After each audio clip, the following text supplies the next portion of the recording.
much. And joining me here now in studio is Dr. Eytan Cohen, Yanarocak, Turkey expert at the Jerusalem Institute for Strategy and Security, and I-24 News defense correspondent Jonathan Regev. Thank you both for joining me. Thank you. I want to get your first impressions on the speech. We'll start with you, Doctor. Thank you. I think that it's a very positive move once again that we have seen Ambassador Torunlar, who was here in Israel before and now appointed as the new Turkish ambassador. And as we can all have this impression that he is very positive, he also mentioned that there is a room for further improvement in the relations, also in energy sector, tourism, bilateral trade. So I think that's a good start. And what I saw today, and also what I saw last week in the Turkish presidential palace, that the Israeli ambassador was also welcomed very warmly by the Turkish president. I think these are very good steps that would build mutual trust between the two nations. If the civil societies in the two countries will be also included in this equation, and I believe that the sky is the limit. For instance, the universities, business circles, tourism, even the sports, maybe some friendly games could be arranged, not only between the basketball teams, but also between the soccer teams that will basically touch to the masses. And I believe that, again, sky is the limit. Today is a very positive day, a very bright day for the future of the relations. Absolutely. And Jonathan, he mentioned also some security coordination. Do we expect that also to extend to Iran? Not so sure. Let's remember, yes, relations are now improving, and there's an Israeli ambassador in Ankara and a Turkish ambassador here in Tel Aviv, not in Jerusalem. This is very important for the ambassador to stress that.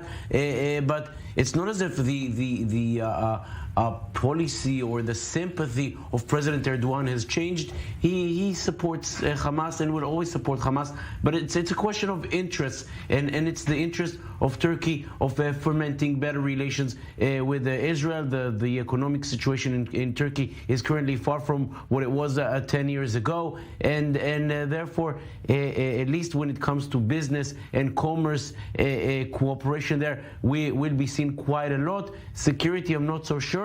Having said all that, when there were threats coming from alleged Iranian spies and agents back in the summer, there was very strong cooperation between the Israeli security services and Turkish ones thwarting those threats. So on levels such as this one, when there's threats to Israelis in Turkey, for example, I think the answer to your question in that regard is yes. You mentioned the change in Israel and Turkey's relationship. I want to ask you, Doctor, what has changed now?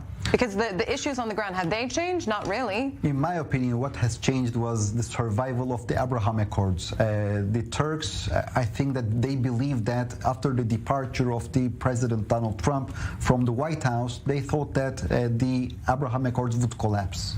And eventually what they saw was the exact opposite. We have all witnessed here the first Negev summit. Nowadays we are all witnessing it in the second Negev summit in Abu Dhabi.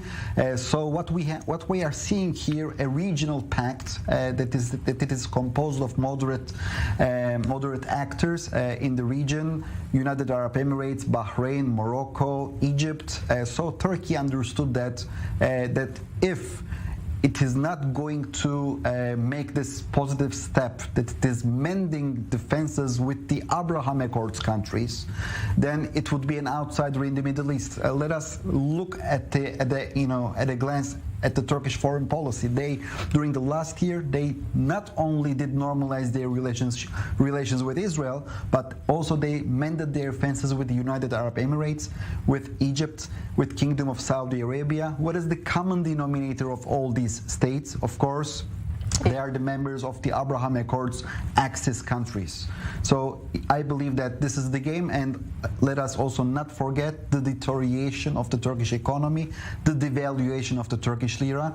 They gravely need foreign investment, and the Gulf countries, especially the UAE, could provide this hot money into the Turkish market, and we all see that this is happening right now. Before the Turkish elections, Erdogan needs this money.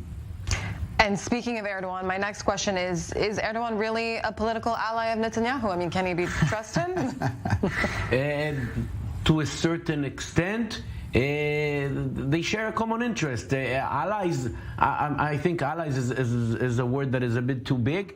But there's a common interest. Israel clearly wants to have good relations with Turkey. Turkey, with all the problems that were mentioned here, Turkey is still a regional powerhouse, one that should always be taken into account. A bridge between East and West, a bridge between Europe and Asia, and this is something that is very important for Israel to have strong ties.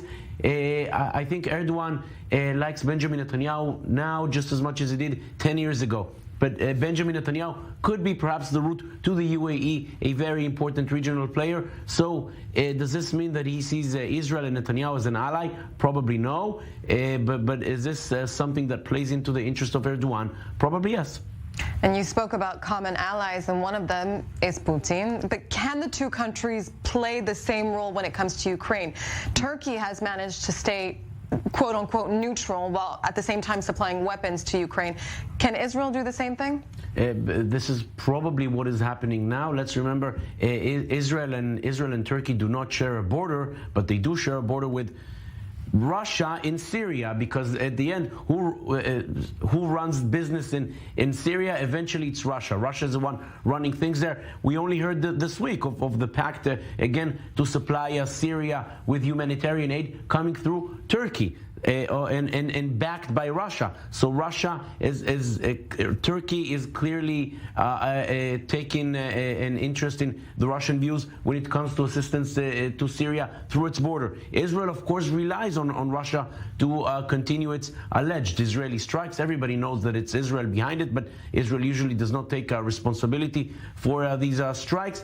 But again, both Turkey and Israel rely on Russian assistance when it comes to their operations in Syria, which are very important both for Turkey and for Israel, both sharing a border with Syria. I agree with you, but I also would like to make another point. Compared to Israel, Turkey has other leverages vis-a-vis Russia. For instance, Turkey is controlling the straits. Whenever a Russian warship or a ship would like to go to the Mediterranean, they should pass from the straits. This is the first thing. The other thing is the pipelines, the Turkish Stream and the Blue Stream pipelines going through Turkey. Another thing, Turkey is ignoring the fact that the Russian oligarchs are coming to Turkey, to protect their money, and we are all seeing that there is a money laundering there. Turkey is trying not to see this action. So Turkey is taking many important steps towards Russia, and let us also not forget the air corridor. While all of the European states are imposing a flight ban on Russia, Turkey became the most important hub for the Russian aviation sector, that all of the tourists are coming to Istanbul, and from there they are flying towards the west. But unfortunately, Israel has no such leverages vis-a-vis Russia, and I think in this sense, Turkey's hand is upper. Gentlemen, I want to thank you both very much for joining me here in studio today. Dr. Eytan Cohen, Yanarocak, I finally managed to pronounce your name, and our defense correspondent, Jonathan Reagan. Thank you both so much. Thank you.